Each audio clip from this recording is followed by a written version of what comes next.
We're going back to the basics today and talking all about that smooth, perfect flood. Hi, I'm Leslie with Leslie's Cookies and Treats, and if you love decorating sugar cookies or you want to learn how, you're in the right place. Let's decorate together. I know you've been there. We've all been there. You flood your cookie, it looks great, you let it dry, and you come back the next day and it's all bumpy. What gives? Is it your royal icing? Is it the wrong consistency?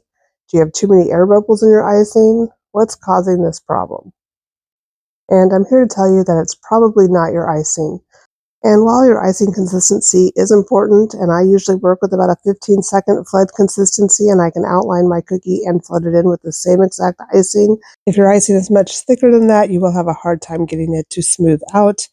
And if it's much thinner, it might flood right off the edge of the cookie and spill over. And you see I put a pretty thick amount of flood icing here. That is also important.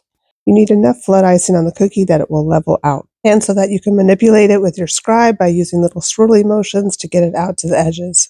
And as I'm swirling it, you can see that I'm making little dents in the icing or little bumps. It's not level, it's not smooth.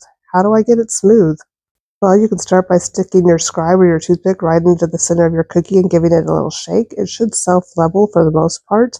And then you can kind of tap up and down in order to get it to smooth out or level in areas where it's not. And if you clean off your scribe and just gently tap, it will go smooth. And then you want to check it for air bubbles. And they're really kind of hard to see, but it will look like a darkened area, a little darker circle under the icing. And if you lay your scribe sideways, it will generally pop that air bubble or bring it to the surface. So just press in and lift up, and you can usually see the air bubble appear. Sometimes you might have to do it a couple of times. And then you're going to use your scribe, just tapping it gently up and down to settle that all down and get it smooth again. And if your icing looks bumpy at this point or just not smooth, it's going to dry the same exact way. So you want to make sure that it's completely smooth before you put it aside to dry. And now you know the secret is your scribe or your toothpick. So don't be afraid to scribe it. And thank you so much for watching. I hope you found this helpful. Please drop me a comment and let me know if you have any questions. Bye for now.